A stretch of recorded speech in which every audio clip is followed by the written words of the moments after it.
এই জাতির ছেলেরা এদের জ্ঞান কাণ্ড নেই বলে মন চাই বিয়ে করে আর খুঁটিনাটি ঘটে আর দুমদাম তালাক মারে।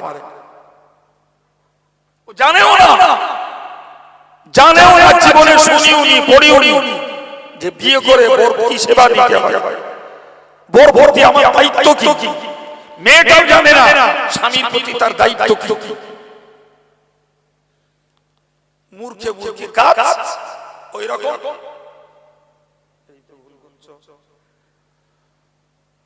জি ওই দুই করে তালাক করে বসে বসে। বিশ্বাস করুন আমার এই 33 বছর এই জাতকে নিয়ে চলার অভিজ্ঞতা, 33 বছর ধরে শুকরিয়া আল্লাহর, বাংলার বাইরে বাঙালি মুসলিম যেখানে থাকে তারা আমার কাছ থেকে একটু ফতোয়ার সহযোগিতা খিদমত নেয়। তো আমার এই পর্যন্ত অভিজ্ঞতা মুসলমানের কাছে দুটো ফতোয়া মারাত্মক, একটা হলো তালাক আর একটা হলো মসজিদের ঝামেলা। এছাড়া এরা কিছু বোঝে না। যদি 100টা ফতোয়া দেয় তো 90টা তালাক। এই মূর্খতার জন্য, এই মূর্খতার জন্য একটা যুবক বিয়ে করবে তো তার তো উচিত যে একটা নিউ লাইফ, এটা একটা নতুন জীবন, দাম্পত্য জীবন। আমি ব্যাপারটাতে কিছু বুঝি না, আমি শিক্ষিত হতে পারি, রোজগেরে হতে পারি, তো আমি যাই না। আমাদের ইমাম সাহেব আছে, সে পারে ভালো, নালে ইমামের সঙ্গে অন্য আলেমদের যোগাযোগ থাকতে পারে যে আমি বিবাহ সংক্রান্ত কিছু জ্ঞান জানতে চাচ্ছি। এরা বিয়ের মজলিসে নাচবে, গাইবে, মেয়ে মরদে সেলফি তুলবে, ঘরের আর বউ আর মেয়েরা বিয়ে বাড়ি দখল করবে, সব বোঝে। বিয়ে ছেলেটাকে আর মেয়েটাকে কিছু কাণ্ডজ্ঞান দিতে হয়, এটা না বোঝে ছেলের বাপ, না বোঝে মেয়ের বাপ। ফলে মূর্খতার যা ফলাফল তাই হয়েছে।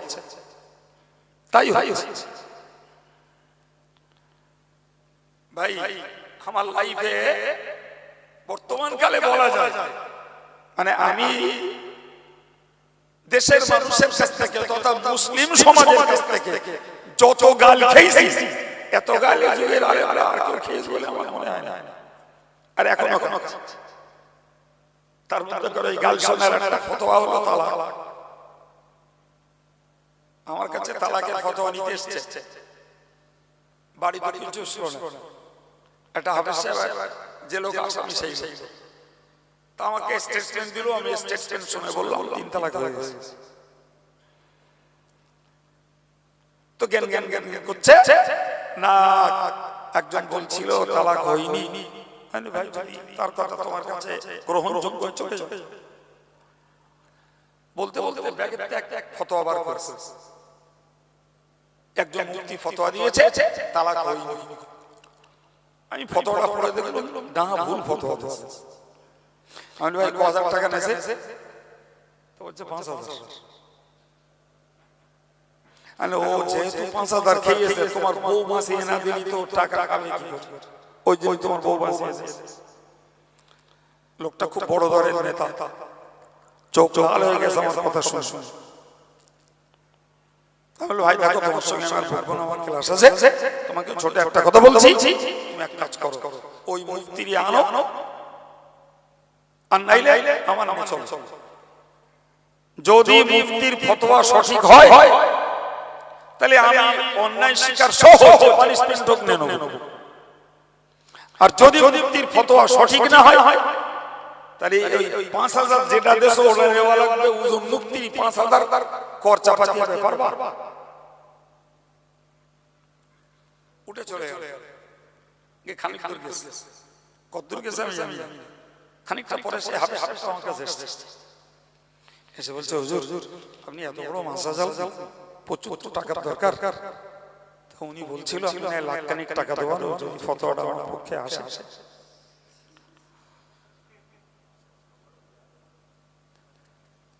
তো সত্য কথা বলতে কি, আমি তারে যা হাঁকা দিয়েছি সে পেচ্ছাপ করলেও করতে পারে, সে হাঁকা মাইকে দেওয়া যাবে না। আমি তাকে হাঁকার ভাষায় বললাম, তুমি কি ভেবেছো কাইম সাহেব তোমার টাকার দালাল?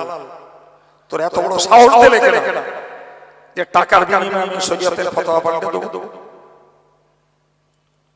ভদ্রলোক আজও তার গ্রামে উঠতে পারে, সেই হারাম বউ নিয়ে ঘর করছে। 10 বছর হয়ে গেছে, এখনো সে বাড়ি বাড়ি গ্রামের লোকের বক্তব্য, কাইম সাহেব ফতোয়া দিলে তবে তোমার ভিডিও উঠতে দেব, নালে আমি কথাটা কি জন্য বললাম, আর ও আমার নামে গালি গালি দেবে না, আর আমি যদি ওর পক্ষে ফতোয়াটা দিয়ে দিতাম, আরে বাবা রীতিমতো 3 তালাক দিতে দিচ্ছে, হানাফি ঘরের ছেলে, হানাফি ঘরের মেয়ে। এবারে যখন জ্ঞান ফিরছে তখন মনে করছে দুটো বাচ্চা, বউ যদি তালাক হয়ে যায় কি হবে। তো কাইম সাহেব হানাফি মাযহাবের একজন খাদেম, কাইম সাহেবের কাছে গেলে 3 তালাক বলে দেবে। ও দুম করে যাচ্ছে আর এক সম্প্রদায় যাদের মশলা এক মজলিসে 300 তালাক দিলু, 1 তালাক লাগে। তার ফতোয়া নিয়ে দীপু ঘর করে বেড়াচ্ছে। এরকম মসজিদ কিতনা জায়গায় শরীয়তের মসলার বাইরে মসজিদ হয়েছে, কল্পনা করা যাবে না। ফতোয়া কায়েম সাহেব দেয়নি, ফতোয়া দেওয়ার লোক আছে, জুমা কায়েম করে দেওয়ারও লোক আছে। চল এখন যারা কায়েম সাহেবের কাছ থেকে সাপোর্টিং ফতোয়া পেল না, তারা তো গালি দেবে স্বাভাবিক। কিন্তু একবারও ভাবলো না যে কাইম সাহেব আমাদের প্রতি ব্যক্তিগত হিংসা নেই, তাহলে আমার ফতোয়াটা দেবে না কেন? আর কাইম সাহেবের কাছে যদি অথেন্টিক রেকর্ড না থাকে, তাহলে কাইম সাহেব কেনই বা ওই টাকার লোকটা ছেড়ে দিচ্ছে? 1 লাখ টাকা দিলে তো অনেক কাজে লাগে। ওই মসজিদটার ফতোয়া দিয়ে দিলি ওদের কাছে বড় হুজুর হয়ে যেত। প্রিয় ভাই, আমি বুঝিয়ে বোঝাতে চেয়েছি সার কথায়, জ্ঞান যদি না থাকে, নাক দিয়ে মুখ দিয়ে কান দিয়ে বকে লাভ হবে না বাবা। জ্ঞান চাই। জ্ঞান যদি সুস্পষ্ট হয়, ধর্ম স্পষ্ট হবে। কারণ প্রত্যেকটা মানুষ ধর্ম করে তার জ্ঞানের ভিত্তিতে। কারোর জ্ঞান হয়েছে তারই বুকে মানতে হবে, তাই ভাই ভাই। যাদের জ্ঞান হয়ে আছে নাভির নিচে বাঁধতে হবে, তারা তাই ভাই ভাই। আবার কারোর জ্ঞান হয়েছে বুকেও বাঁধতে হবে, নাভির নিচেও না, স্টেটমেন্ট হাত ছাড়িয়ে দিয়ে দাঁড়িয়ে আছে। এরকম লোকেরও আমাদের দিকে নেই। মক্কা শরীফে গেলি, ওটা তো বিশ্ব সমাবেশ, ওখানে এরকম দেখতে পাই স্টেজ দাঁড়িয়ে আছে, দেখলে মনে হবে নামাজ পড়ছে না লোকটা। অথচ না, তার জ্ঞান ওই জায়গায় যে বুকেও বাঁধতে হবে না, নাভির নিচেও বাঁধতে হবে না, হাত ছেড়ে দাঁড়িয়ে থাকলেই হয়। যার জ্ঞান হয়েছে সে ইমামের পেছনে নামাজ পড়ছে, ইমাম দলিল বলে ছাড়ছে, চিল্লে আমি বলছি। আবার যার জ্ঞান হয়েছে না আস্তে পড়তে হবে, সে আস্তে পড়ছে। আমি উদাহরণ কথা বোঝাচ্ছি, জ্ঞান যার যেমন আমল হবে তেমন। জ্ঞান যদি ভুল হয়, আমল ভুল হবে। জ্ঞান যদি ঠিক হয়, আমল শুদ্ধ হবে। প্রিয় ভাইরা আমার, আপনি একটা জিনিস বুঝে নেন, কোরআন শরীফ সহি শুদ্ধ পড়তে শেখা ওয়াজিব। ভালো করে মনে রাখুন, কোরআন শরীফ সহি শুদ্ধ পড়তে শেখা ওয়াজিব। আর নামাজের বাইরে কোরআন পড়া নফল। রাগ করবেন না, আমরা অল ইন্ডিয়া সুন্নাত জামাতের পক্ষ থেকে এই সমাজে শিশু বাচ্চাগুলো শিক্ষার উন্নতির জন্য যে মডেল মাদ্রাসা চালু করেছি, এক্ষুনি 250-এর বেশি মডেল মাদ্রাসা চলছে। আল্লাহ শুকর, তাদের কোরআন পড়া যেমন শুদ্ধ, ইসলামিক প্রাথমিক জ্ঞান কাণ্ড কোরআন স্পষ্ট, দোয়া কালাম সবকিছুতেই তারা পরিপক্ক। হাড্ডি বয়স 10 বছর। 10 বছরের বাচ্চাগুলো ইসলাম সম্পর্কে যা বলবে আর যা উত্তর দেবে, 80 বছরের বুড়ো চোখ দাঁড়িয়ে যাবে। শিখলো কি করে? জি, আমরা এই কাজটাকে চালু করেছি এই জন্য ভাই, আমরা প্রচুর মুক্তবের দায়িত্ব নিয়ে বিভিন্ন জায়গায় চালাচ্ছি। দুঃখজনক হলেও সত্যি, যারা পড়ায় লবাটা করে সময় পার করে। বাচ্চাগুলো সহি পড়ছে কিনা দেখে না, আর বাপ আর মা খোঁজ নাই কবে আমার মেয়ে খতম করব। সহি এক পারা যদি পড়ানো যায়, গোটা 30 পারা নরমালে হুজুর লাগবে না, সে সহি পড়তে। তাহলে যে কোরআনটা শুদ্ধ পড়তে শেখা ওয়াজিব, আর ওই কোরআনটা নামাজের মধ্যে পড়া ওয়াজিব এবং ফরজ। আমি কোরআনটাই জানলাম না, কেমনে নামাজ পড়ব? জুমার দিনে মসজিদ ভর্তি, যদি গেটের সামনে দাঁড়িয়ে প্রত্যেকটা মুসল্লিকে নামাজের একটা করে মশলা জিজ্ঞাসা করা হয়, আমার ধারণা 100 জনের 80 জন ফেল করবে। কারণ একটাই, ট্র্যাডিশন সমানে চলেছে, কোথাও তার পরিবর্তন। কেন বাবা? কিসের জন্য? আমার ঘরের সামাজিক মেয়েগুলো এরা যদি চাইতো আমার ধর্ম জীবনটাকে শুদ্ধ করব, বাপের বাড়িতে কি শিখেছিলাম, আজকে শ্বশুর বাড়ি এসে কাজের ভুলে শিক্ষাগুলো ভুলে গেছে। তো আমার পাশের বাড়ির একটা যা কি পাশের বাড়ির একটা শাশুড়ি, সে ভালো ধার্মিকা, আল্লাহওয়ালি, পর্দানশীনা এবং সহি শুদ্ধ কোরআন পড়তে পারে। যদি আমার এই মাগুলো এরা যদি কাজের ফাঁকে ওই যোগ্য মায়েদের কাছে বসতো, পর্দার ভিতরে থেকে এদের প্রয়োজনীয় শিক্ষার অভাবটা মিটে যেত। কিন্তু এরা সেলের মার্কেটে যাবে, এরা বিয়ে বাড়ি যাবে, এরা বাজার করতে যাবে, এরা ঈদের মার্কেটে যাবে। একটু সময় দিয়ে আল্লাহ দিনটাকে শিখে নিয়ে চৌকলা ধর্ম করবে, এতটুকু ইচ্ছা স্প্রিয়া মুসলমানদের 60% মানুষদের আজও নাই। 100 জনের মধ্যে 60 জনের হাড্ডি মেয়ে মরদ মিলে গোটা 40 থাকতে পারে।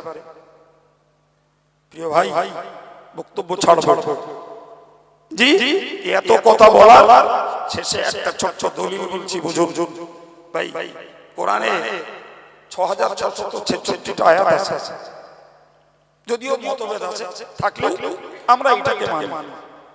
এই 6666টা আয়াত ভাই, এতে শুধু নামাজের কথা নেই, শুধু রোজার কথা নেই, শুধু হজ যাকাতের কথা নেই, actual total code of life of human, মানব জীবনের পুরো জীবন ব্যবস্থা মৌলিক জ্ঞান কোরআনে আছে।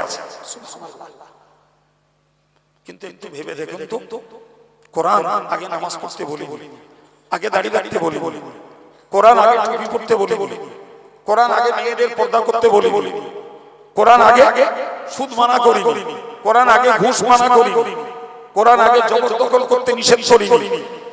জি, কোরআনের ফার্স্ট মেসেজ ইকরা, পড়। সারাটি রাত্র জাগরণের তুলনায় জ্ঞান চর্চার গুরুত্ব বেশি।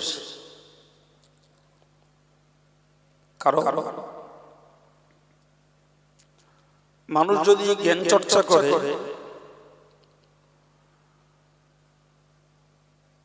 তার ভিতর থেকে সমস্ত রকমের অন্ধকার দূর হয়। জ্ঞান একটা আলো,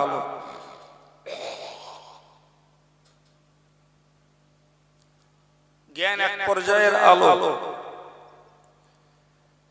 লাইট জ্বালিয়ে যখন আমরা অন্ধকারকে বিদূরিত করে নিশ্চিন্ত পথে চলতে পারি, জ্ঞান অর্জন করলে কুসংস্কার থেকে বেঁচে সংস্কারের রাস্তায় চলা যায়।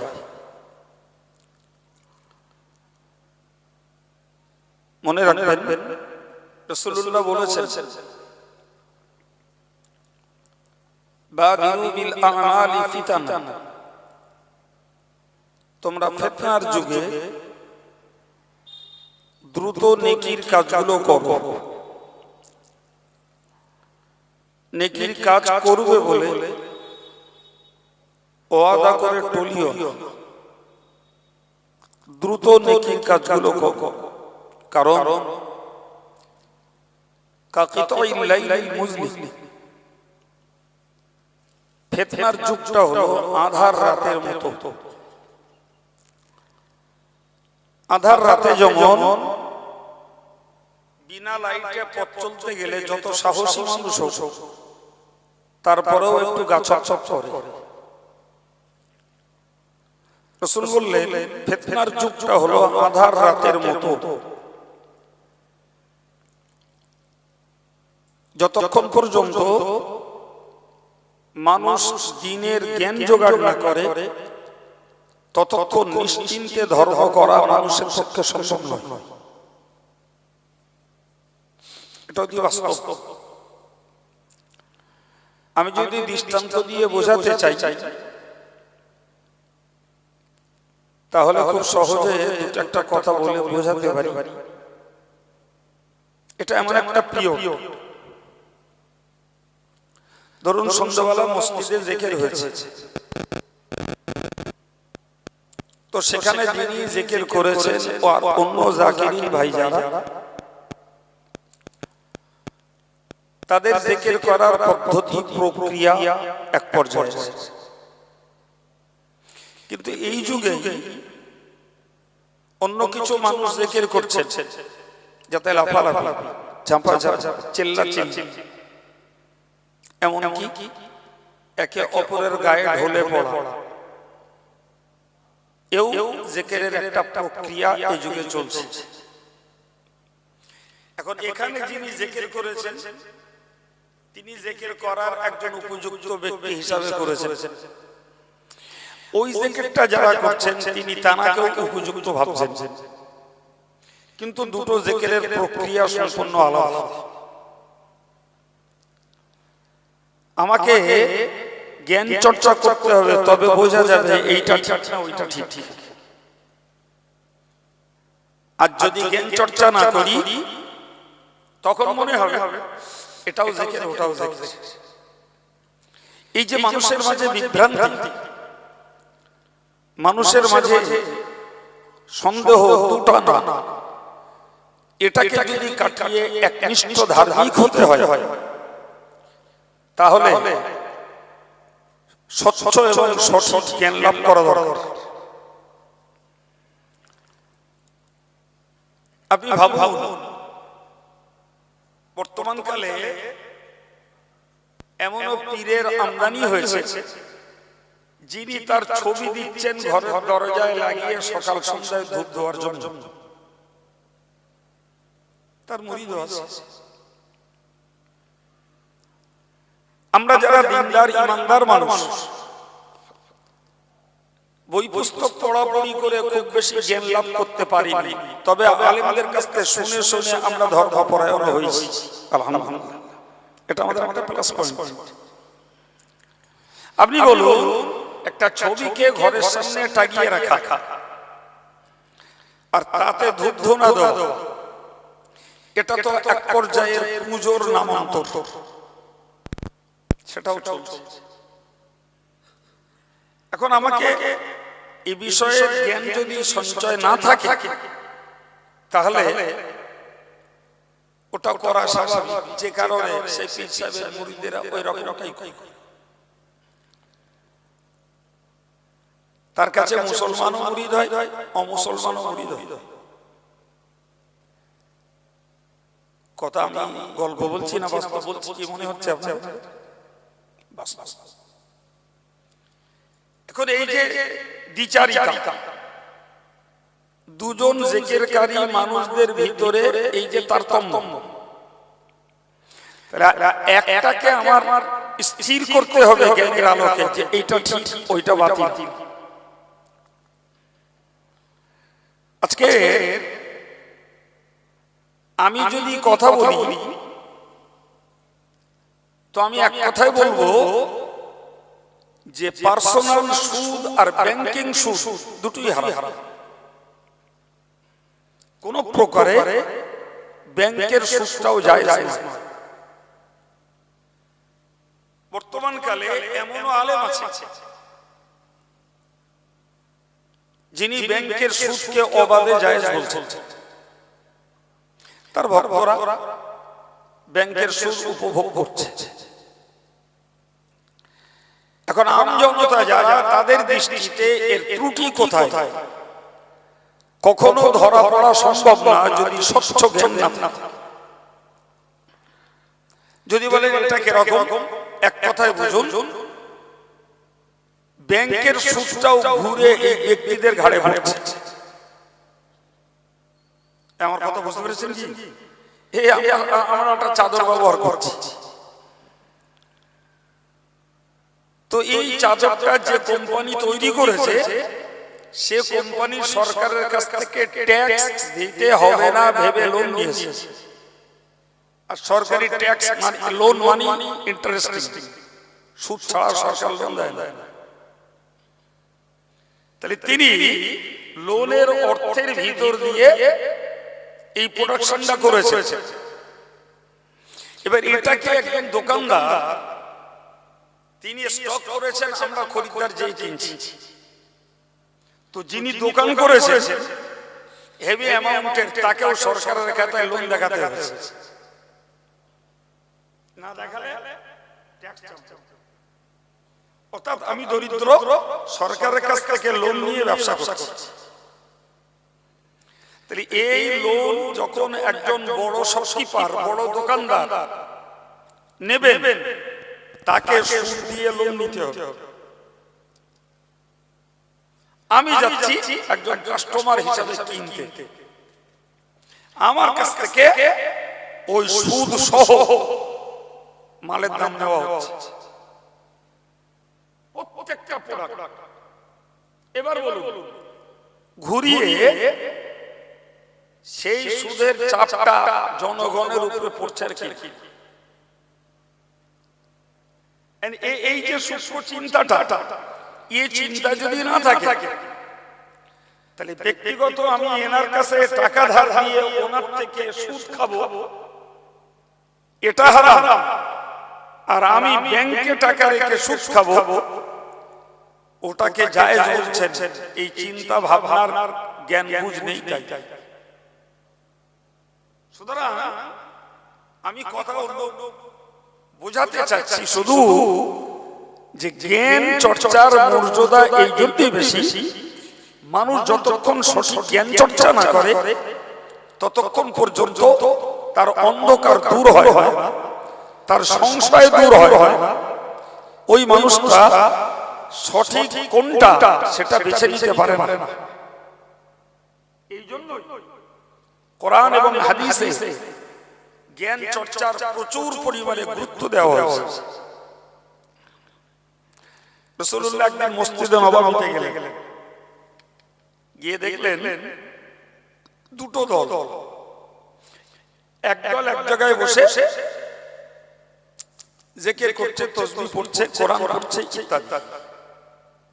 আর একটা দল আরেক জায়গায় বসে মসজিদের ভিতরেই তারা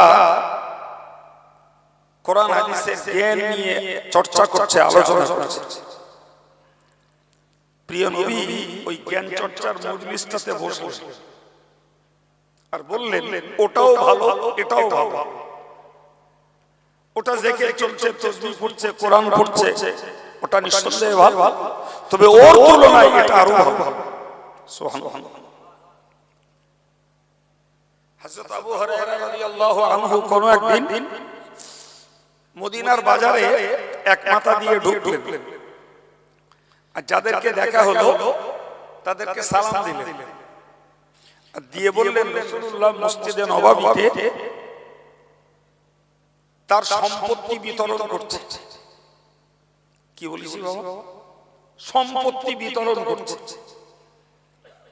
এবং আমভাবে সকল উম্মতের জন্য সে সম্পত্তি সঞ্চয় করার সুযোগ আছে, যে কেউ সম্পত্তি নিতে পারে। তো আপনারা যখন নবীর উম্মত, তাহলে আপনারা বাজারে গেলে নবীর সম্পত্তি বিতরণ হচ্ছে সেখানে যান। এই বলে বলে এ মাথা দিয়ে ঢুকে বাজার ও মাথা দিয়ে বেরিয়ে এসেছে। প্রথম দিকে যারা শুনেছিলেন তারা ক্রেতা চাই বিক্রেতা যেই হোক মাল ফেলে রেখে দিয়ে মসজিদে নববী কিছুক্ষণ ঘুরে ঘিরে দেখে শুনে তারা ফিরে আসছে। হযরত আবু হুরায়রা রাদিয়াল্লাহু আনহুর সঙ্গে আবার দেখা। তিনি বললেন, আপনারা ফিরে আসছেন, চলে আসছেন কেন? তো বললে, আপনি যে বললেন যে রাসূলুল্লাহ তার সম্পত্তি বিতরণ করছে, এই জন্য আমরা গেছিলাম। তো সেখানে গম নেই, জব নেই, সোনা নেই, রূপ নেই, কিচ্ছু নেই। কোথায় সম্পত্তি? তো প্রিয় নবী সাহাবী আবু হুরায়রা বললেন, আপনারা কি নবীকে দেখা পাননি? বলে, হ্যাঁ পেয়েছি। নবী কি করছিলেন? তো তেনারা বললেন যে নবী কোরআন হাদিসের কিছু জ্ঞান চর্চা করছিলেন। হযরত আবু হুরায়রা খোদার কসম করে বললেন যে আল্লাহর কুদরতে আমার জান, যে আল্লাহর কুদরতে আমার প্রাণ, আমি তার শপথ করে বলছি, নবীর সম্পত্তি গম, জব, সোনা, রূপ নয়। নবীর সম্পত্তি হচ্ছে ইলমে দ্বীন। সুবহানাল্লাহ। সুতরাং আপনারা যদি নবীর মজলিসে বসে এই দ্বীনের ধর্মের কিছু জ্ঞান জোগাড় করতেন, তাহলে আপনারা নবীর সম্পত্তির উত্তর অধিকারী হতে পারতেন। প্রিয় ভাইরা আমার, আমি শুরুতেই এই কথাগুলো আপনাদেরকে এজন্যই শোনালাম যে জ্ঞান চর্চার মজলিসে শ্রোতার সংখ্যা কম, বাজারে ভিড় জমানো ছেলে মেয়েদের সংখ্যা বেশি। আমি যদিও পার্টিকুলার এই সভাটাকে কেন্দ্র করে বাজার আছে কিনা জানি না, কিন্তু আমরা সর্বত্র ঘুরে ঘেরে যে অভিজ্ঞতা আমাদের হয়েছে, যত শ্রোতা মজলিসে বসে সব জায়গার রিপোর্ট মিলে দেখা যাবে এর তুলনায় বেশি বাজার ধরা শ্রোতা বেশি। এর পিছনে রহস্য এটাই। রাসূল করিম সাল্লাল্লাহু আলাইহি ওয়াসাল্লাম শয়তানকে জিজ্ঞাসা করেছেন, এ শয়তান, তোর শত্রু কারা? শয়তান বলল, হুজুর আমার শত্রু 15 দল। তার মধ্যে আলেম আছে, হাফেজ আছে, নামাজি আছে, যারা পেশাব করে পবিত্র হয় এই ব্যক্তিরা আছে, তারপরে সত্যবাদী ব্যবসায়ীরা আছে। এই করে করে 15 দল, 15 শ্রেণীর লোককে গুনিয়েছে ইবলিস। এরা সব আমার শত্রু। তবে আনতা আউয়ালুহু, বললে হুজুর আপনি আমার প্রথম এবং প্রধান শত্রু। কে বলছে? ইবলিস। আর বলছে রাসূল। তো রাসূল মিচকে হাসলেন। রাসূলের সঙ্গে হযরত আব্দুল্লাহ ইবনে জুবাইর, হযরত আব্দুল্লাহ ইবনে মাসউদ, হযরত জুবাইর ইবনে আওয়াম, এই জাতীয় কয়েকজন সাহাবীও ছিলেন, হযরত আলীও ছিলেন। তো রাসূল বললেন, ইবলিস আমি তোর শত্রু কেন? কিসের জন্য? ইবলিস বলল, হুজুর সত্য কথা বলছি, আপনি এই জন্য শত্রু, লিআন্নাকা আযহারতা দ্বীনা ওয়া আফসাদতা কানা বাইনি ওয়া বাইনান নাস। বললে আপনি এই ধর্মের জ্ঞান ছড়িয়েছেন, আর এই ধর্মের জ্ঞান মানুষ যত সঞ্চয় করেছে তত আমাকে চিনতে পেরে মানুষ আমার খপ্পর থেকে দূরে সরে দাঁড়িয়েছে। সুবহানাল্লাহ। এই যে আপনি জ্ঞান ছড়িয়েছেন, তাতেই লোকে আমাকে চিনতে পেরে। ফলে আমার চক্রান্ত, আমার দাগাবাজি লোক ধরে ফেলেছে, যে কারণে তাদেরকে পথভ্রষ্ট করা, তাদেরকে আমার অনুগামী বানানো আমার জন্য কঠিন হয়েছে। আর এই কাজটা হয়েছে আপনার দ্বারা। ফলে আপনি আমার প্রধান শত্রু। সম্মানিত ভাইরা, আমি আপনাদেরকে বোঝাতে চাইছি, এই হাদিসের এই অংশ থেকে বুঝতে পারা যায় যে ওয়াজের মজলিসে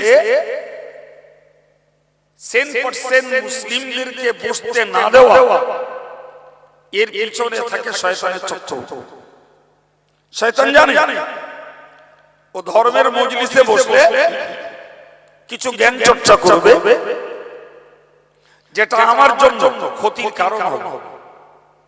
অতএব যাতে মুসলিম ঘরের ছেলেরা মেয়েরা আদব বজায় রেখে, বিনয় নম্রতা বজায় রেখে কোরআন হাদিসের সঠিক কিছু জ্ঞান আলোচনা করে এর পথে বাধা দেওয়া শয়তানের একটা বিরাট ভীষণ ডিউটি। যে কারণে কিতাবে এসেছে প্রতিদিন শয়তান সকালবেলা তার দলীয় লোকেদেরকে শয়তানি করার জন্য ছেড়ে দেয়, সন্ধ্যাবেলা সকলের কাছ থেকে রিপোর্ট নেয়।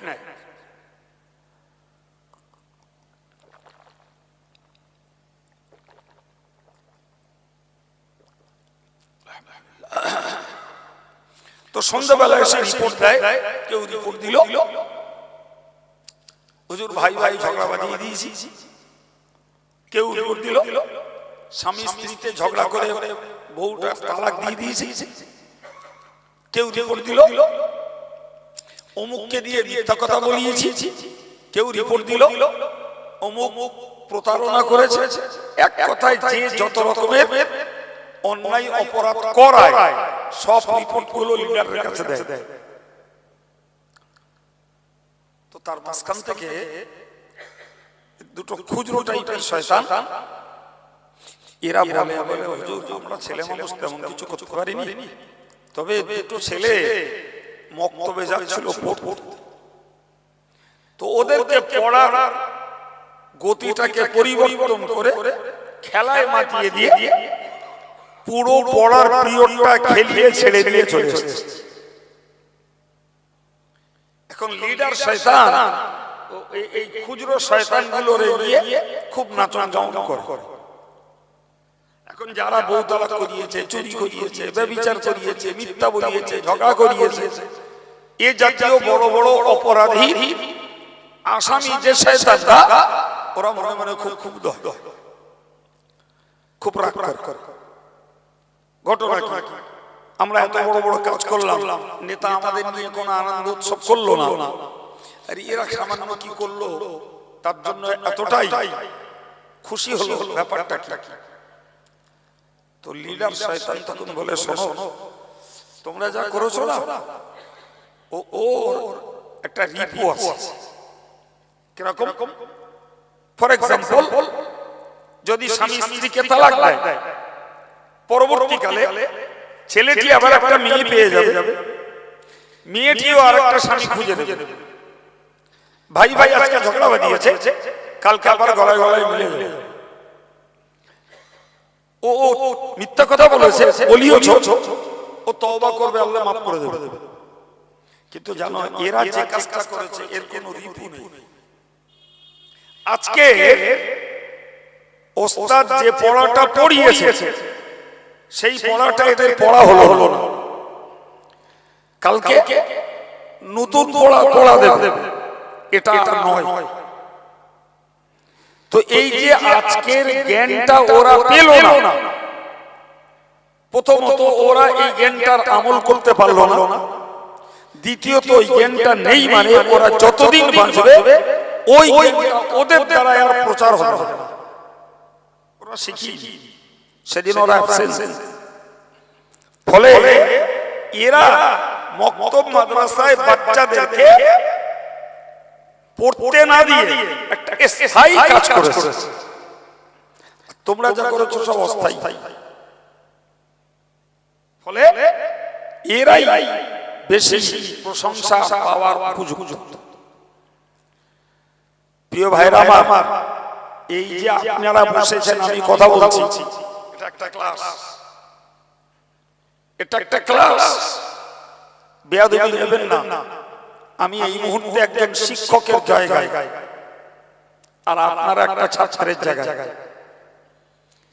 হতে পারে আমার থেকে আপনারা জ্ঞানী মানুষ আছেন, আমি অস্বীকার করব না, কিন্তু যে বিষয়ে কথা বলছি হয়তো এই বিষয়ে আমার এক বিন্দু জ্ঞান বেশি আছে, তাই দাওয়াত দিয়ে নিয়ে আমার কথাগুলো আপনারা বিনয়ের সঙ্গে বসে শুনছেন।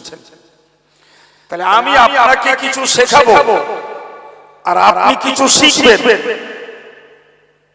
এর বিনিময়ে তো সারা রাত জেগে নফল নামাজের তুলনায় এর মর্যাদা শ্রেষ্ঠ। রাসূল বলেছেন লা আন তাগদু ওয়া তাতাআল্লামা আয়াতাম মিন কিতাবিল্লাহ। প্রিয় নবী বলেন, কোন ব্যক্তি সকাল হয়েছে আর কোরআনের একটা আয়াতের জ্ঞান জোগাড় করেছে, নিজে পড়ে হোক আর কারোর কাছ থেকে শুনে হোক, একটা আয়াতের জ্ঞান জোগাড় করেছে, নবী বললেন যদি লোকটার আমল করার নিয়ত না থাকে, এমনি শুনেছে, ওটাই ইয়া খায়রুল লাকা মিন আন তুসাল্লি মিয়াতা রাকাত। ওই লোকটা ওই একটা আয়াতের জ্ঞান লাভ 100 রাকাত নফল নামাজের থেকেও শ্রেষ্ঠ। পরের অংশে বলেছেন ইয়া খায়রুল লাকা মিন আন তুসাল্লি আলফ রাকাত। আর যদি লোকটা আমল করার নিয়তে জ্ঞান জোগাড় করে 1000 রাকাত নফল নামাজের সওয়াব হয়। একটু মন খুলে বলে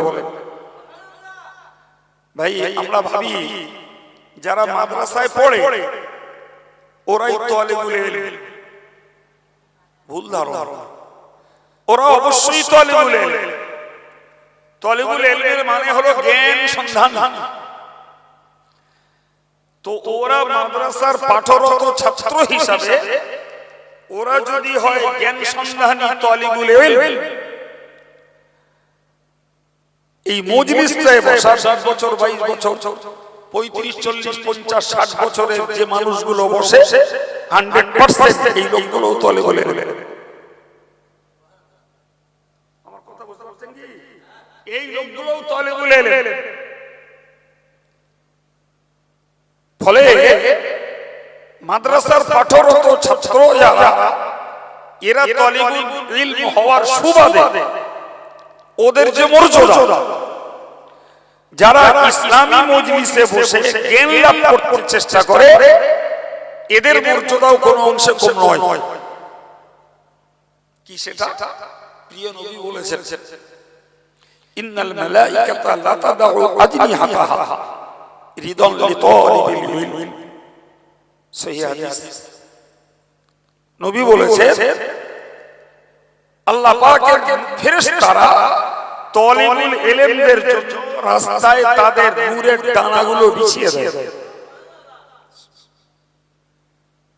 তাদেরকে ওয়েলকাম জানায়, স্বাগতম জানায় যে তোমরা জমিনের রাস্তা দিয়ে চলো না, তোমরা আমার এই ডানার উপর দিয়ে চলো, কারণ তোমরা আল্লাহর ইলম অর্জন করতে যাচ্ছ।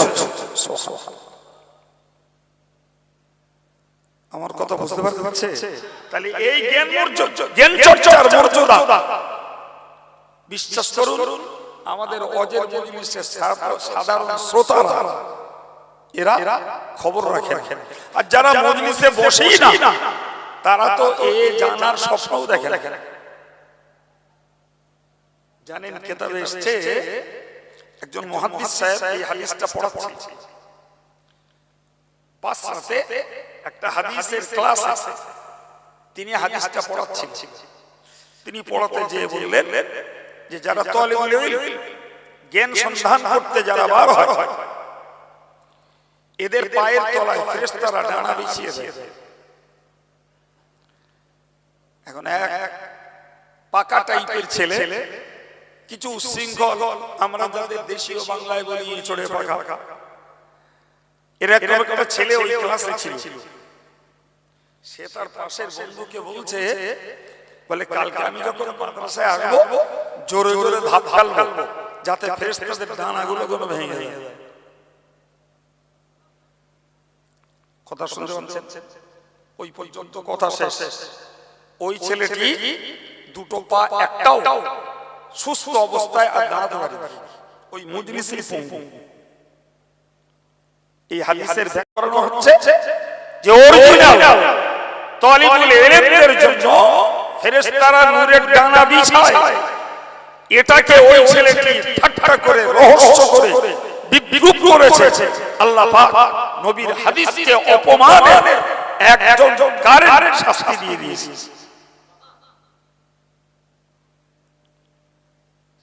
সম্মানিত ভাইরা, মুরব্বীরা, প্রিয় ছেলেরা, আমি এতক্ষণ ধরে শুধু একটা ক্ষেত্র তৈরি করেছি জ্ঞান চর্চার প্রতি আকৃষ্ট করার জন্য। মনে রাখবেন, জ্ঞান সঞ্চয়ের কোনো ফিক্সড পিরিয়ড নেই, নির্দিষ্ট সময় নেই। আপনি ভাবুন, রাসূল কারীম সাল্লাল্লাহু আলাইহি ওয়াসাল্লাম যখন দ্বীন প্রচার করেছেন, তো রাসূলের প্রথম ডিউটি ছিল ইয়াতলু আলাইহিম আয়াত।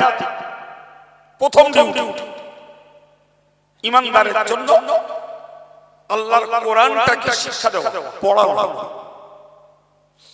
বেঈমানের কাছে ঈমানের দাওয়াত দেওয়া, আর ঈমানওয়ালাদের কাছে কোরআন তেলাওয়াত করে শোনানো। তো ভাবতে হবে, খুব স্বাভাবিক, সবাই বুঝবো ভাই আমার এই মজলিসের শ্রোতাদের বয়স সমপর্যায়ের নয়। 20 বছরের যুবক ছেলে আছে, 60 ঊর্ধ্ব বয়স্ক মানুষ আছে। নবী পাকের দরবারে ঠিক এরকম ভিন্ন ভিন্ন বয়সী শ্রোতারা থাকতেন। রাসূল তাদেরকে কোরআন পড়তে শিখিয়েছে। তো যে মজলিসে বসে 10 বছরের বাচ্চাটা কোরআন শিখেছে নবীর কাছে, ওই মজলিসে 70 ঊর্ধ্ব প্রবীণ মানুষ সেই মজলিসে বসে কোরআন শিখেছে। আমি বোঝাতে চাইছি, জ্ঞান সংগ্রহের পথে বড় বাধা হলো লজ্জা। লজ্জা যারা করেছে এদের জীবনের মূর্খতার রোগ সারবে না। যদি মূর্খতার রোগ সারিয়ে জ্ঞানী হতে হয়, তাহলে লজ্জাটাকে কবর দিয়ে অজানাকে জানতে ইচ্ছা করতে হবে। এখন মসজিদের হাফেজ সাহেবের বয়স যদি হয় 25 বছর, আর এই হাফেজ সাহেব একজন স্কুল মাস্টার, বয়স তার 50 বছর, তিনি শিক্ষিত, নো ডাউট, কিন্তু তিনি শিক্ষিত এই সম্মানের কারণে 25 বছরের নওজোয়ান হাফেজ সাহেবের কাছে যদি ইসলাম শিখতে, কোরআন শিখতে, নামাজ শিখতে, দোয়া কালাম শিখতে, শরিয়াতকে জানতে যদি লজ্জা করে, তাহলে তিনি সাধারণ শিক্ষায় পণ্ডিত হয়েও দ্বীনের শিক্ষায় মূর্খ হয়ে মরবেন। ঠিক না? রাগ করবেন না বাবা, একটা সত্য কথা বলছি, পার্টিকুলার এখানকার জন্য না, আমার দেশ ঘোরার অভিজ্ঞতায় বলছি। প্রচুর পরিমাণে বয়স্ক নামাজি আছে, 20 বছর, 30 বছর, 40 বছর ধরে নামাজ পড়ছে, অথচ আজও নামাজের সূরা, দোয়া, কালামগুলো শুদ্ধভাবে জানে না। এবার বলুন, কেন বলেছি আমি যে মূর্খের নফল নামাজের তুলনায় জ্ঞান চর্চা করার গুরুত্ব বেশি? ওটা কি নামাজ হচ্ছে না অভ্যাস? আজকের একটা ফিক্স ডেট করে আব্দুল কাইয়ুমকে ডাকিয়েছে, শুনলাম হাসিবুর রহমান সাহেব নাকি আসছে। তো এটা একদিনের জন্য সম্ভব, কিন্তু আপনি জানেন যে প্রত্যেকটা মসজিদে একজন বোনাফাইড ইমাম আছে, একটা নির্দিষ্ট ইমাম। আজকের এই লোকেশনের ছেলেরা, যুবকেরা, মুরব্বীরা, এরা যদি এই কবে বছর ঘুরলে ওয়াজ হবে এই ওয়েট না করে যদি মনে করতেন আমরা প্রতিদিন মাগরিবের নামাজের পরে ইমাম সাহেবের কাছে একটু বসবো, তিনি আমার এখানকার পেশ ইমাম, আমি বসবো যে আমি সূরা ফাতিহাটা পড়তে পারছি কিনা, আমি নামাজের নিয়তটা আমার সঠিক আছে কিনা, আমি বেতেরের নামাজে দোয়া কুনুত পড়তে হয় ওটা আমি জানি কিনা, আমি একটু তাকে শোনাবো, আমার ভুলটা তার কাছ থেকে শুধরে নেব। আর মোটে যারা জানি না, এই মহল্লার 20টা যুবক ছেলে, তারা ইমাম সাহেবকে ধরো, হুজুর আমরা কাজ করি, সেলাইয়ের কাজ, কি অন্যান্য কাজ করি, রাত 8টার দিকে আমরা একটু ফ্রি হই। সাপোজ তো আমরা এই 8টার সময় আসবো, আধা ঘন্টা আপনি একটু আমাদের পড়াবেন। কোরআন পড়তে জানি না, আলিফ বে করে কোরআনটা পড়ান। আমরা নামাজ জানি না ভালো। বাঙালি মুসলমানের কাছে একটা অথেন্টিক রেকর্ডেড নামাজের বই হলো হোসেন রোজের নামাজ শিক্ষা। তো ওইটা একটু চ্যাপ্টার ধরে আমাদেরকে পড়ান, একটু একটু পড়বো। আজকে হুজুর ফরজ, আর তারপরের দিন হুজুর 5টা সুন্নত, তারপর দিন 5টা সুন্নত। পাক কি করে হতে হয়, দেহ কিসে কিসে নাপাক হয়, নামাজের বাইরে ফরজ কটা, ভিতরে শর্ত কটা, কোন ভুল করলে নামাজ মাকরুহ হয়ে যায়, কোন ভুলে নামাজে সুজদা দিতে হয়, কোন ভুলের জন্য নামাজটা পুরো বাতিল হয়ে যায়, ঈদের নামাজ কেমনে পড়তে হয়, জানাজা নামাজের নিয়ত কি, জানাজা পড়ার পদ্ধতি কি, এই সব কথাগুলো সেই বইটাই লেখা আছে। তাহলে একটা ধর্ম ইচ্ছুক যুবক কিংবা প্রবীণ মুখস্থ নয়, যদি ইমাম সাহেবকে ধরে চ্যাপ্টার ধরে ওই বইটা পড়তো, জীবনে একবার না 10 বার বইটা রিপিট করা যেত, তার ধর্ম করা চোখ বলা ধর্ম, সে চাক্ষুষ ধার্মিক তৈরি হতো। এখনো খোঁজ করলে দেখা যাবে মুসলমান নামাজ পড়ছে সুবহানাল্লাহ। কোন মানদার তার আমলে কার কাছে শুনেছে যে সুবহানাল্লাহ বললি নামাজ হয়? ডাহা মিথ্যা কথা, আদৌ নামাজ হয় না। নামাজের ভিতরে কেরাত পড়া ফরজ। রাসূল বলেছেন লা সালাতা ইল্লা বিফাতিহাতিল কিতাব, ইমামের পিছন ব্যতীত প্রত্যেকটা নামাজীকে নামাজের প্রত্যেক রাকাতে সূরা ফাতিহা পড়তে হয়, প্রত্যেকটা রাকাতে। এরপরে আল্লাহ বলেছেন ফাকরাউ মা তায়াসসারা মিনাল কুরআন, সূরা ফাতিহার পরে গোটা কোরআনের যেখানে সহজ হয় সেখানে বড় এক আয়াত, ছোট 3 আয়াত। ছোটর পরিমাণ হলো কমপক্ষে তার মধ্যে 30টি অক্ষর থাকা চাই। কটা অক্ষর? 30 অক্ষরের নিচে যদি কেউ কোন রাকাতে কেরাত পড়ে তার নামাজ বাতিল হয়ে যায়। সর্বাপেক্ষা ছোট সূরা সূরা কাউসার। তাহলে আমাকে ভাবতে হবে, আমাকে সূরা ফাতিহা অফ কোর্স নির্ভুল মুখস্থ করা চাই। আনুষঙ্গিক আমি অনেকটা না পারি, 2-4টা ছোট ছোট সূরা মুখস্থ করে নিলাম, আমার নামাজটা যাতে সঠিক হয়। এখন যদি কেউ সুবহানাল্লাহ বলে নামাজ পড়ে, আর এই সুবহানাল্লাহ বলে নামাজ পড়তে পড়তে যদি আজরাইলের সঙ্গে দেখা হয়ে যায়, তাহলে কোরআন শরীফ শেখা হবে কবে?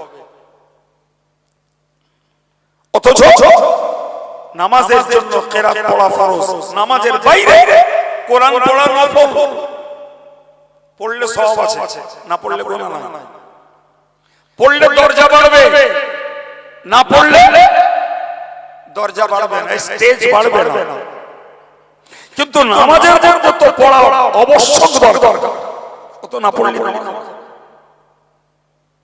এখন বলেন এখানে সুন্দর একটা মসজিদ, যদিও এখনো তার শাড়ি চুড়ি গহনাগাটি পড়াতে বাকি আছে, প্লাস্টার বাকি, রং বাকি, সব থাক, কিন্তু নামাজ আদায়ের জন্য যথেষ্ট একটা ক্ষেত্র তৈরি হয়েছে।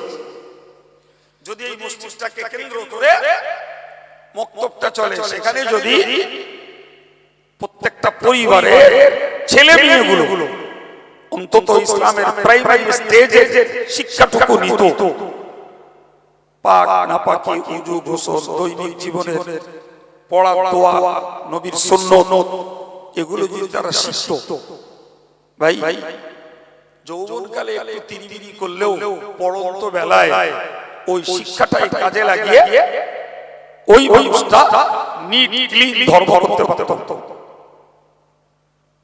আমার এই ভাই যে কথাটা বললেন অতি বাস্তব। নামাজ পড়ছে অনেকদিন ধরে, তার ইমামে দাঁড়িয়ে আছে, পাশে একজন এলো, দেখে নিলে কেডা ওটা। সেজদায় দেখছে, সেজদা দিচ্ছে, দু পা উঁচু করে দিয়ে বসে থাকছে।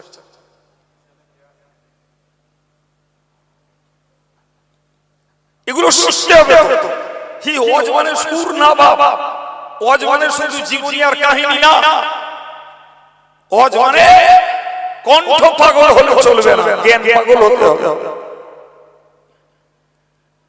আপনি জানেন কোরআন বলেছে ফাওয়াল্লু উজুহাকুম শাতরাল মাসজিদিল হারাম, তোমরা যখন নামাজ পড়বে তোমাদের চেহারাটা মসজিদুল হারাম তথা কাবা বাইতুল্লাহর দিকে ফেরাও। থোড়াই আমরা কাবার ইবাদত করি, কথা বলে একদম না, আমরা ইবাদত করি আল্লাহর, ইবাদত করি আল্লাহর। কাবার দিকে ফিরতে হয় শুধুমাত্র মনটাকে স্থির রাখার জন্য। একটা নামাজি ডিউটি, তিনি যখন তাহরিমা বাঁধবেন তার নজরটা থাকবে সেজদার জায়গায়। তিনি যখন রুকুতে যাবেন তার নজরটা থাকবে তখন পায়ের আঙ্গুলের মাথায়। তিনি যখন সেজদায় যাবেন, তিনি যখন সেজদায় যাবেন, রুকুতে যাবেন, নজরটা থাকবে আঙ্গুলের মাথায়। সেজদায় যাবেন তার নজরটা নাকের ডগায়। বৈঠকে বসবেন তার নজরটা কোলে। এই চোখকে যদি জায়গায় জায়গায় স্থির করা যায় মন স্থির হবে। মনে রাখবেন এই কলবের জানলা হলো এই চোখ।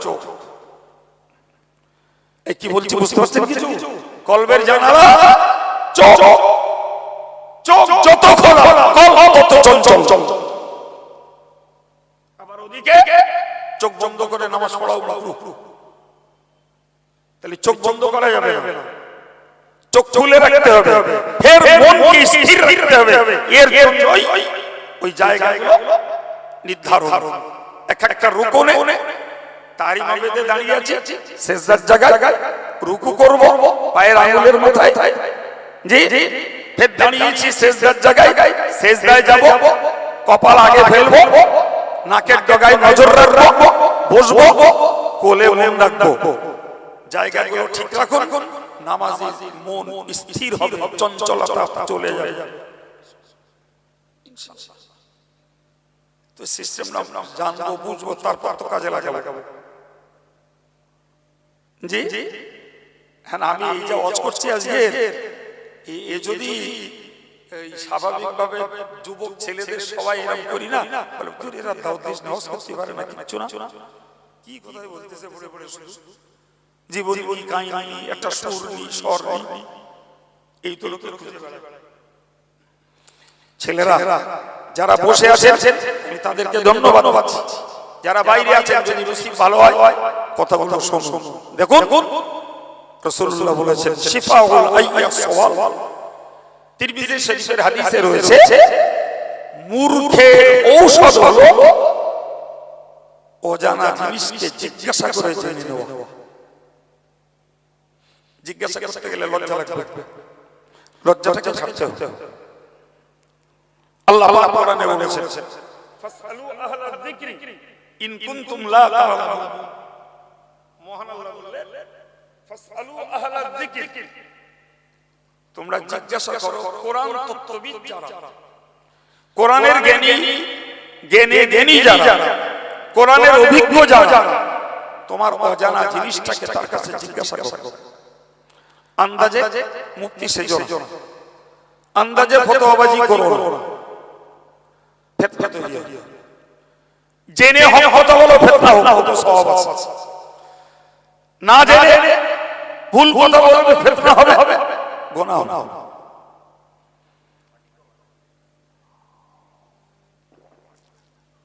আমি এই কথাটা যদি একটা উদাহরণ দিই, একদম অ্যাপ্রোপ্রিয়েট একটা এক্সাম্পল। আজকে না দেশের মসজিদগুলো কিছু মানুষ যেন অফিস বানিয়েছে, ঘুরছে, বাজারে যাচ্ছে, সাইকেল চালাচ্ছে, খাচ্ছে, দাচ্ছে, মাঠ ঘাট করতেছে, মসজিদে আসলে অফিসার চিয়াপ চাপা নামাজ পড়বে। অবাক কাণ্ড, অবাক কাণ্ড। এর বিরুদ্ধে আমি কথা বললাম আমাদের এলাকাতে, আর অন্য আলেমরাও বলেছেন। তুমি যে চেয়ারে নামাজ পড়ছো ওটাকে একবারও জেনেছো যে আমার এই চেয়ারে নামাজ পড়াটার অনুমতি আছে কিনা? তুমি নিজে নিজে মুফতি হয়ে আইন হাতে তুলে নিলে। রসুলের জমানায়ও অসুস্থ লোক ছিল, চেয়ারও ছিল, খোদ রসুল অসুস্থ ছিলেন, চেয়ার ইউজ করেন, অথচ চেয়ার ছিল। তাহলে চেয়ারে বসে নামাজ হয় না, এ না জেনে নিজে নিজে মাতব্বরি করে চেয়ার একটা হাজির করে ফেলে। আপনি বলবেন হুজুর আমার এই ব্যথা সেই ব্যথা, নিশ্চিত আপনার জন্য সমাধান আছে, আপনি জেনে নেন সেটা। সবার জন্য সমাধান একরকম না, সবার ব্যথা সবার কষ্টটা এক পর্যায়ের নয়। যার কষ্টটা যে পর্যায়ে তার নামাজ আদায়ের পদ্ধতি সেই পর্যায়ে, সেটা তুমি জানো, তুমি না জেনে আইন হাতে তুলে নিচ্ছ। সুতরাং আমি আপনাকে কোরআনের এই আয়াতটা দিয়ে বোঝালাম যে আহলে যিকির যারা, কোরআন তত্ত্ববিদ যারা, যেটা না জানো ওদের কাছে জিজ্ঞাসা করো, করলে তোমার অজ্ঞতা দূর হয়ে যাবে। সুবহানাল্লাহ। বুখারীর একটা বর্ণনায় এসেছে নবী এক সময় বলেছিলেন নির্মান নিসাউ নিসাউল আনসার, হুজুর বললেন মদিনার মেয়েরা ভালো মেয়ে, মদিনার মেয়েরা ভালো মেয়ে। রাসূল যদি এই পর্যন্ত বলে স্টপ করে দিতেন আমরা কথার বাচ্চা পড়াতাম, অনেক অপব্যাখ্যা করতাম যে রাসূল মদিনার মেয়েদের ভালো বললো কেন, তারা ফিগারেবল, তারা খুব বিউটিফুল, কিসের জন্য? প্রিয় নবী নিজেই তার জবাব দিলেন লিআন্নাহুন্না লাম ইস্তাহিনা ইয়াতাফাক্কাহনা ফিদ-দীন, বললেন মদিনার মেয়েরা এই জন্যই ভালো, তারা ধর্ম শিখতে, ধর্ম বুঝতে, ধর্মটাকে জানতে তারা লজ্জা করে না। সুবহানাল্লাহ। তাহলে লজ্জা না করে অজানা জিনিসকে শেখার জন্য নবী তাদেরকে ভালো বলে আখ্যায়িত করেছেন। আজকের আমার যুবকগুলো যদি এরা লজ্জাকে কবর দিয়ে যদি নিজের আমলের যোগ্য জ্ঞানটুকু জোগাড় করে, ওই পর্যন্ত তার ডিউটি, তার আত্মতৃপ্তি হবে এবং একটি ফরজ দায়িত্ব পালন হবে। নবী বলেছেন তলাবুল ইলমি ফরিয়দা আলা কুল্লি মুসলিম, প্রত্যেকটা মুসলমানের উপরে প্রয়োজন মতো জ্ঞান জোগাড় করা ফরজ। প্রয়োজন মতো মিন্স সবার পাক নাপাকির জ্ঞান জোগাড় করা, সবাইকে নামাজের জ্ঞান জোগাড় করা, সবাইকে রোজার জ্ঞান জোগাড় করা, কারণ প্রত্যেকটা মানুষের জন্য অপরিহার্য ডিউটি আল্লাহর প্রতি, আল্লাহর তাওহীদের প্রতি নিষ্কলুষ ঈমান আনা একটা ফরজ। দ্বিতীয় হলো নামাজ আদায় করা আরেকটা ফরজ। তৃতীয় হলো রমজান মাসে রোজা রাখা আরেকটা ফরজ। এই তিনটেতে সরু মোটা, রোগী আর ডাক্তার, নেতা আর নাগরিক, ইমাম আর মুক্তাদি, মেয়ে আর মরদ কারো ছাড় নাই। এতে সবার জন্য এক্সট্রা দুটো টাকাওয়ালার জন্য বছর শেষে হিসাব করছে যাকাত দেওয়া, আর আল্লাহ যাকে এর থেকেও বেশি টাকা দিয়েছেন শুধু মক্কা শরীফ পর্যন্ত যাতায়াত করতে পারে, ওই পিরিয়ডে নিজের ফ্যামিলিটাকে মাঝামাঝি খরচের ভিতর দিয়ে মেইনটেনেন্স করতে পারে, তারপরকে হজ করা ফরজ। গরিবের জন্য যাকাত নয়, হজ নয়। জি, এই জন্য আমি বলেছি ঈমান, নামাজ, রোজা এই তিনটি কারো ছাড় নাই। এরপরে আপনি ব্যবসা করবেন, আপনার ব্যবসা সংক্রান্ত জ্ঞান জোগাড় করা আপনার জন্য অপরিহার্য। বিয়ের বয়স হয়েছে, বিয়ে করবেন, বিয়ে সংক্রান্ত জ্ঞান জোগাড় করা অপরিহার্য। আমার এই জাতির ছেলেরা এদের জ্ঞান কাণ্ড নেই বলে মন চায় বিয়ে করে আর খুঁটিনাটি ঘটে আর দুমদাম তালাক মারে। জানেও না জীবনে শুনিওনি পড়িওনি যে বিয়ে করে বোর কি সেবা দিতে হয়, বোর প্রতি আমার দায়িত্ব কি। মেয়েটাও জানে না স্বামীর প্রতি তার দায়িত্ব কি। মূর্খে মূর্খে কাজ ওই রকম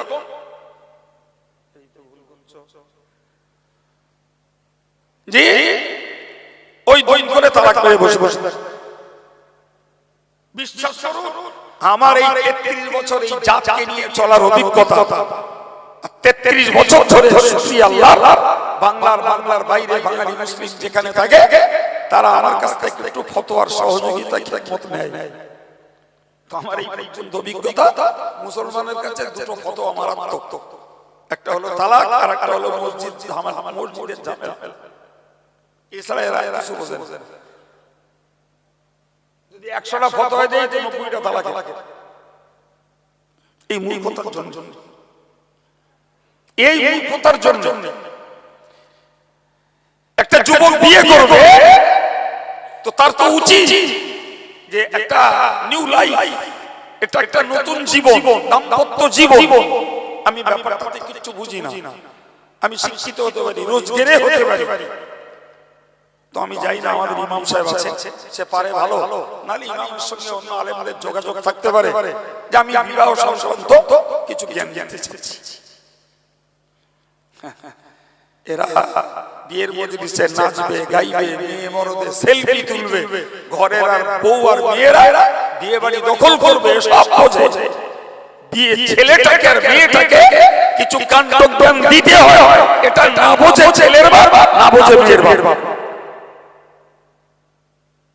ফলে মূর্খতার যা ফলাফল তাই হয়েছে, তাই হয়েছে। ভাই আমার লাইফে বর্তমান কালে বলা যায়, মানে আমি দেশের মানুষের কাছ থেকে তথা মুসলিম সমাজের কাছ থেকে যত গাল খেয়েছি, এত গাল যুগের আলেমরা আর কেউ খেয়েছে বলে আমার মনে হয় না। আর এখনো তার মধ্যে করে এই গাল শোনার একটা ফতোয়া হলো তালাক। আমার কাছে তালাকের ফতোয়া নিতে এসেছে, বাড়িতে কিছু শুনে একটা হাফেজ সাহেব যে লোক আসামি সেই তো আমাকে স্টেটমেন্ট দিল, আমি স্টেটমেন্ট শুনে বললাম 3 তালাক হয়ে গেছে।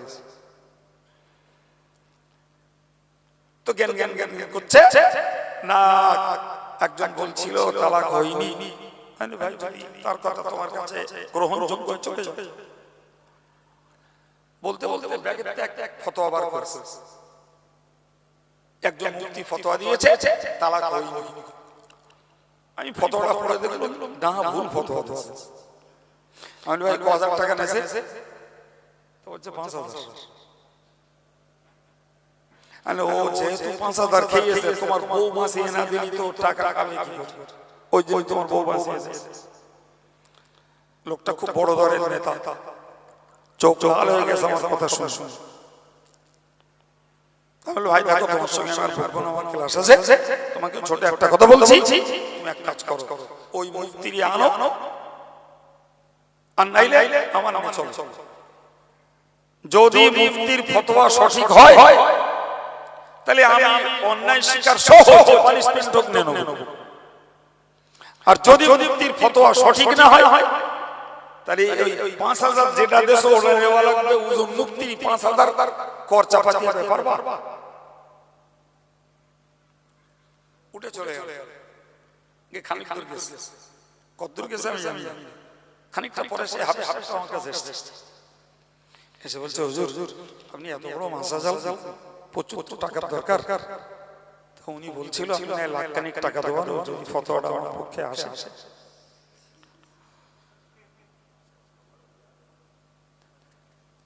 তো সত্য কথা বলতে কি, আমি তারে যা হাঁকা দিয়েছি সে পেচ্ছাপ করলেও করতে পারে, সে হাঁকা মাইকে দেওয়া যাবে। আমি তাকে হাঁকার ভাষায় বললাম, তুমি কি ভেবেছো কাইম সাহেব তোমার টাকার দালাল? তোর এত বড় সাহস দিলে কেন যে টাকার বিনিময়ে আমি শরীয়তের ফতোয়া পাল্টে দেব? ভদ্রলোক আজও তার গ্রামে উঠতে পারে, সেই হারাম বউ নিয়ে ঘর করছে। 10 বছর হয়ে গেছে, এখনো সে বাড়ি বাড়ি গ্রামের লোকের বক্তব্য, কাইম সাহেব ফতোয়া দিলে তবে তোমার ভিডিও উঠতে দেবো, নালে আমি কথাটা কি জন্য বললাম, আর ও আমার নামে গালি গালি দেবে না। আর আমি যদি ওর পক্ষে ফতোয়াটা দিয়ে দিতাম, আরে বাবা রীতিমতো 3 তালাক দিতে দিচ্ছে, হানাফি ঘরের ছেলে হানাফি ঘরের মেয়ে। এবারে যখন জ্ঞান ফিরছে তখন মনে করছে দুটো বাচ্চা, বউ যদি তালাক হয়ে যায় কি হবে। তো কাইম সাহেব হানাফি মাযহাবের একজন খাদেম, কাইম সাহেবের কাছে গেলে 3 তালাক বলে দেবে। ও দুম করে যাচ্ছে আর এক সম্প্রদায় যাদের মশলা এক মজলিসে 300 তালাক দিলু 1 তালাক হবে, তার ফতোয়া নিয়ে দিন ঘর করে বেড়াবে। এরকম মসজিদ কিতনা জায়গায় শরীয়তের মসলার বাইরে মসজিদ হয়েছে, কল্পনা করা যাবে না। ফতোয়া কায়েম সাহেব যাইবে, ফতোয়া দেওয়ার লোক আছে, জুমা কায়েম করে দেওয়ারও লোক আছে, চল। এখন যারা কায়েম সাহেবের কাছ থেকে সাপোর্টিং ফতোয়া পেল না তারা তো গাল দেবে স্বাভাবিক। কিন্তু একবারও ভাবলো না যে কায়েম সাহেব আমাদের প্রতি ব্যক্তিগত হিংসা নেই, তাহলে আমার ফতোয়াটা দেবে না কেন? আর কায়েম সাহেবের কাছে যদি অথেন্টিক রেকর্ড না থাকে তাহলে কায়েম সাহেব কেনই বা ওই টাকার লোকটা ছেড়ে দিচ্ছে? 1 লাখ টাকা দিলে তো অনেক কাজে লাগে। ওই মসজিদটার ফতোয়া দিয়ে দিলি ওদের কাছে বড় হুজুর হয়ে যেত।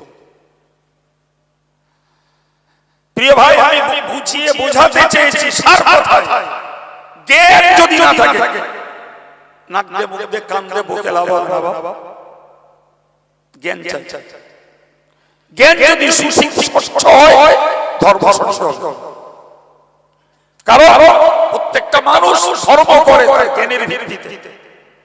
কারোর জ্ঞান হয়েছে তারই বুকে মানতে হবে, তাই ভাই ভাই। যাদের জ্ঞান হয়ে গেছে নাভির নিচে বাঁধতে হবে তারা তাই ভাই ভাই। আবার কারোর জ্ঞান হয়েছে বুকেও বাঁধতে হবে না, নাভির নিচেও না, স্টেটের হাত ছেড়ে দিয়ে দাঁড়িয়ে আছে। এরকম লোকেরও আমাদের দিকে নেই। মক্কা শরীফে গেলি ওটা তো বিশ্ব সমাবেশ, ওখানে এরকম দেখতে পাই স্টেজ দাঁড়িয়ে আছে, দেখলে মনে হবে নামাজ পড়ছে না লোকটা। অথচ না, তার জ্ঞান ওই জায়গায় যে বুকেও বাঁধতে হবে না, নাভির নিচেও বাঁধতে হবে না, হাত ছেড়ে দাঁড়িয়ে থাকলেই হয়। যার জ্ঞান হয়েছে সে ইমামের পেছনে নামাজ পড়ছে, ইমাম দলিল বলে ছাড়ছে, চিল্লে আমি বলছি। আবার যার জ্ঞান হয়েছে না আস্তে পড়তে হবে সে আস্তে পড়ছে। আমি উদাহরণ কথা বোঝাচ্ছি, জ্ঞান যার যেমন আমল হবে তেমন। জ্ঞান যদি ভুল হয় আমল ভুল হবে, জ্ঞান যদি ঠিক হয় আমল শুদ্ধ হবে। প্রিয় ভাইরা আমার, আপনি একটা জিনিস বুঝে নেন, কোরআন শরীফ সহি শুদ্ধ পড়তে শেখা ওয়াজিব। ভালো করে মনে রাখুন, কোরআন শরীফ সহি শুদ্ধ পড়তে শেখা ওয়াজিব। আর নামাজের বাইরে কোরআন পড়া নফল। রাগ করবেন না, আমরা অল ইন্ডিয়া সুন্নাত জামাতের পক্ষ থেকে এই সমাজে শিশু বাচ্চাগুলো শিক্ষার উন্নতির জন্য যে মডেল মাদ্রাসা চালু করেছে, এক্ষুনি 250-এর বেশি মডেল মাদ্রাসা চলছে। আল্লাহ শুকর, তাদের কোরআন পড়া যেমন শুদ্ধ, ইসলামিক প্রাথমিক জ্ঞান কাণ্ড কোরআন স্পষ্ট, দোয়া কালাম সবকিছুতেই তারা পরিপক্ক। হাড্ডি বয়স 10 বছর। 10 বছরের বাচ্চাগুলো ইসলাম সম্পর্কে যা বলবে আর যা উত্তর দেবে, 80 বছরের বুড়ো চোখ দাঁড়িয়ে যাবে। শিখলো কি করে? জি, আমরা এই কাজটাকে চালু করেছি এই জন্যই ভাই, আমরা প্রচুর মুক্তবের দায়িত্ব নিয়ে বিভিন্ন জায়গায় চালাচ্ছি। দুঃখজনক হলেও সত্যি, যারা পড়ায় লবাটা করে সময় পার করে, বাচ্চাগুলো সহি পড়ছে কিনা দেখে না, আর বাপ আর মা খোঁজ নাই কবে আমার মেয়ে খতম করব। সহি এক পারা যদি পড়ানো যায়, গোটা 30 পারা নরমালে হুজুর লাগবে না, সে সহি পড়তে। তাহলে যে কোরআনটা শুদ্ধ পড়তে শেখা ওয়াজিব, আর ওই কোরআনটা নামাজের মধ্যে পড়া ওয়াজিব এবং ফরজ, আমি কোরআনটাই জানলাম না, কেমনে নামাজ পড়বো? জুমার দিনে মসজিদ ভর্তি, যদি গেটের সামনে দাঁড়িয়ে প্রত্যেকটা মুসল্লিকে নামাজের একটা করে মশলা জিজ্ঞাসা করা হয়, আমার ধারণা 100 জনের 80 জন ফেল করবে। কারণ একটাই, ট্রেডিশন সমানে চলেছে, কোথাও তার পরিবর্তন। কেন বাবা? কিসের জন্য? আমার ঘরের সামাজিক মেয়েগুলো এরা যদি চাইতো আমার ধর্ম জীবনটাকে শুদ্ধ করব, বাপের বাড়িতে কি শিখেছিলাম, আজকে শ্বশুর বাড়ি এসে কাজের ভুলে শিক্ষাগুলো ভুলে গেছে। তো আমার পাশের বাড়ির একটা যা কি পাশের বাড়ির একটা শাশুড়ি, সে ভালো ধার্মিকা, আল্লাহওয়ালি, পর্দানুশীনা এবং সহিহ শুদ্ধ কোরআন পড়তে পারে। যদি আমার এই মাগুলো এরা যদি কাজের ফাঁকে ওই যোগ্য মায়েদের কাছে বসতো, পর্দার ভিতরে থেকে এদের প্রয়োজনীয় শিক্ষার অভাবটা মিটে যেত। কিন্তু এরা সেলের মার্কেটে যাবে, এরা বিয়ে বাড়ি যাবে, এরা বাজার করতে যাবে, এরা ঈদের মার্কেটে যাবে। একটু সময় দিয়ে আল্লাহ দিনটাকে শিখে নিয়ে চৌকলা ধর্ম করবে, এতটুকু ইচ্ছা স্পিয়া মুসলমানদের 60% মানুষদের আজও নাই। 100 জনের মধ্যে 60 জনের হাড্ডি মেয়ে মরদ মিলে গোটা 40 থাকতে পারে। প্রিয় ভাই, বক্তব্য ছাড়ব জি, এত কথা বলার শেষে একটা ছোট্ট দলিল বলছি, বুঝুন ভাই। কোরআনে 6666টা আয়াত আছে, যদিও মতভেদ আছে থাকলেও আমরা এটাকে মানি। এই 6666টা আয়াত ভাই, এতে শুধু নামাজের কথা নেই, শুধু রোজার কথা নেই, শুধু হজ যাকাতের কথা নেই, actual total code of life of human, মানব জীবনের পূর্ণ জীবন ব্যবস্থা, মৌলিক জ্ঞান কোরআনে আছে।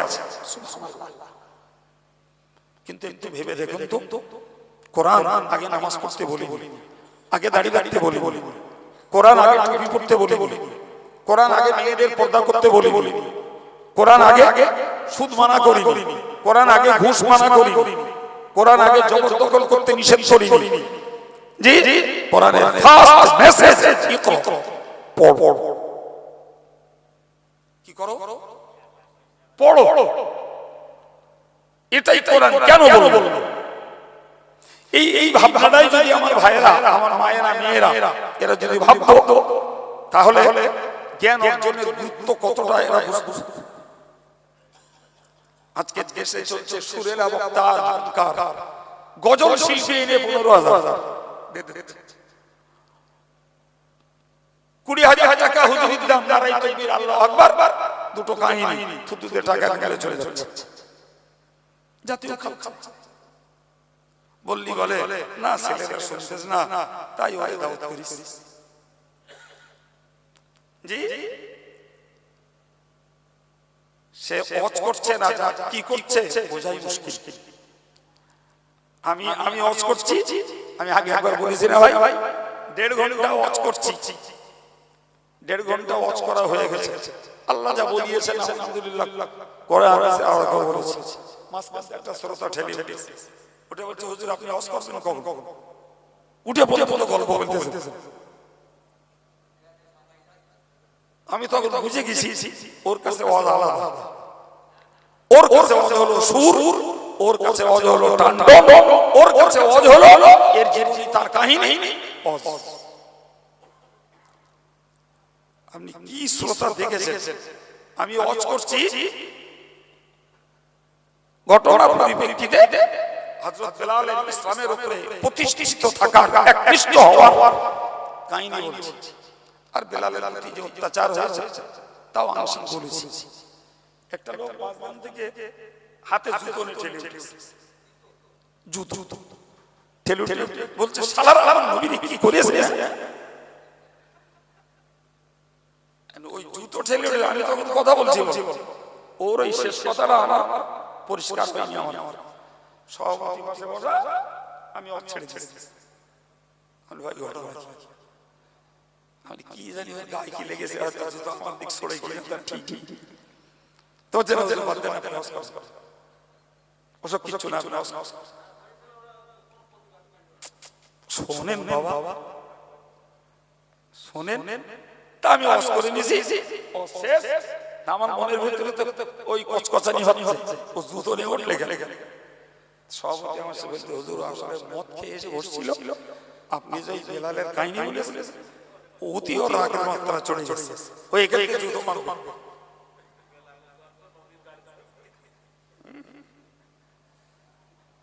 অরিজিনালি সে মদ খেয়ে এসে বসে। ভাই এই যদি হয় শ্রোতার হাল, তাহলে কোরআন হাদিসের জ্ঞান চর্চা কি করে হবে? তো আমি আপনাকে শেষ কথায় যেটা বলছিলাম, আল্লাহ বলেছেন ইকরা, পড়ো, পড়লে শিখতে পারবে, পড়লে জ্ঞান হবে, নামাজ কেন পড়তে হবে জানতে পারবে, সুদ কেন খেতে নেই জানতে পারবে, মেয়েদের বেপরদায় কেন ঘুরতে নেই পড়লে শিখতে পারবে।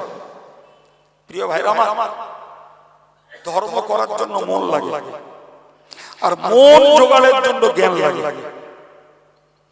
আর জ্ঞান জোগাড়ের পদ্ধতি তিনটে। নাম্বার 1 পড়া, নাম্বার 2 পড়ুয়াদের কাছ থেকে, জ্ঞানীদের কাছ থেকে বসে শোনা, যেটা আপনারা করছেন, নাম্বার 3 ভালো মানুষের সঙ্গ লাভ করা।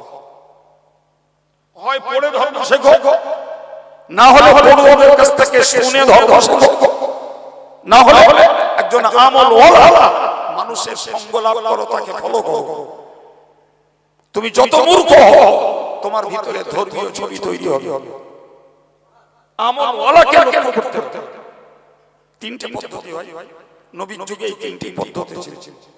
নবী পড়াতেন, নবীর মজলিসে বসে তারা কথা শুনতো, এবং নবীর আমলটাকে তারা টু দি পয়েন্ট ফলো করতো। সুবহানাল্লাহ। যে কারণে পল্লী গাঁয়ের মানুষগুলো পর্যন্ত তারা পুঁথিগত বিদ্যায় খুব বেশি পরিপক্ক ছিলেন না, অথচ নবীকে ফলো করে তারা এমন আমলওয়ালা হয়েছে। প্রিয় নবী বলেছেন, লা ইয়ালিজান নারা মান রাআনি ওয়া আমানা বি, যে লোকটা আমাকে দেখলো, আমার প্রতি ঈমান আনলো, জাহান্নামে প্রবেশ করবে না। সুবহানাল্লাহ। এত বড় নিশ্চয়তা তারা পেয়ে গেছে। সুবহানাল্লাহ। তো আজকে আমি ওয়াজ বানিয়ে মজলিসে উঠিনি বাবু, এখানে বসেছি আল্লাহর উপরে ভরসা করে। আল্লাহ যা বলিয়েছেন সব শুনেছি। জি, এটা কার কানের খোরাক হয়েছে, কার মনের খোরাক হয়েছে, সেটা তো ব্যক্তিগত ব্যাপার।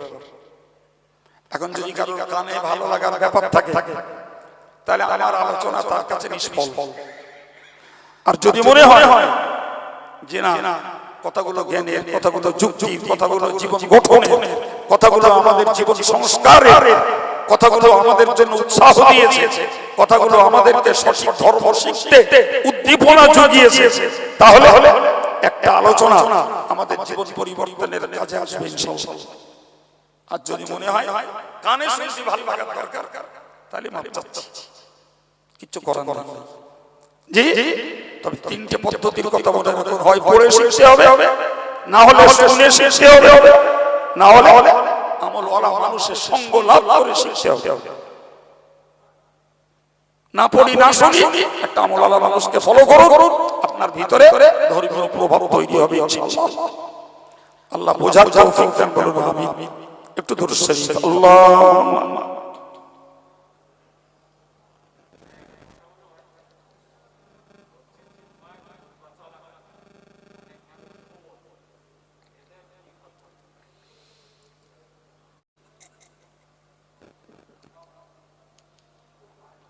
যাক, আমার ভাই একটা জিনিস জিজ্ঞেস করেছেন, টুক করে বলে দিচ্ছি। ভাই, জুমার খুতবা শোনা ওয়াজিব। জুমার খুতবাটা 2 রাকাত নামাজের বদলে।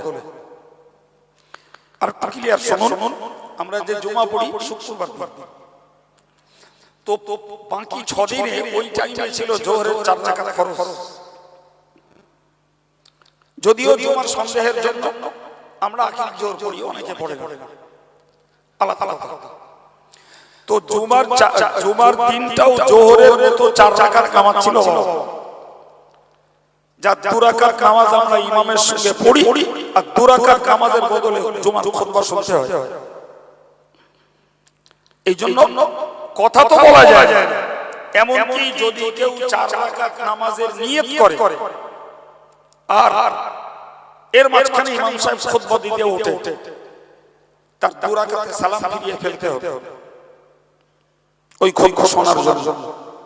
এখন বাবু কেউ যদি ইচ্ছা করে ঘুমায় তাহলে খুতবা না শোনার জন্য তিনি যেমন সওয়াব থেকে বঞ্চিত হবে তেমন গুনাহগার হবে। আর ঘুম খানিকটা অনিচ্ছার ব্যাপার, যদি সত্যি ক্লান্তির কারণে দায় চেপে বসে, রাসূলুল্লাহ বলেছেন ঘুমন্ত ব্যক্তির উপর থেকে শরীয়তের হুকুম প্রত্যাহার করা হয়। ঘুমন্ত ব্যক্তির ঘরে চাপবে না, কিন্তু চেষ্টা করতে হবে আমি ইচ্ছাকৃত ঘুমাবো না। যদি নিজের শারীরিক অবসাদে ঘুম এসে যায় কিছু করার না, তাহলে ওর জন্য শর্ত আলাদা। কেউ বসে ঘুমাচ্ছে টলে পড়ে ওর উযু থাক, কিন্তু যদি কেউ টলে পড়ে তবে তার উযু ভেঙে যাবে, কারণ হেলান সরিয়ে নিয়ে টলে পড়ে। স্ট্রেট কাট বসে কেউ ঘুমাচ্ছে ওর উযুও থাকবে, ওই অবস্থায় নামাজ পড়তে পারবে। আর যদি চলে যায় পাছা যদি উসল হয়ে যায় তাকে উযু করা লাগবে। জিজ্ঞাসা করেছেন, শুকরিয়া। জি, তো যাই হোক, আমি সময়ের কাছে পরাজিত হব। জি, ফলে আমার সময়ের দিকে তাকিয়ে আমি মাইক ছাড়তে যাব। তো ইমাম সাহেব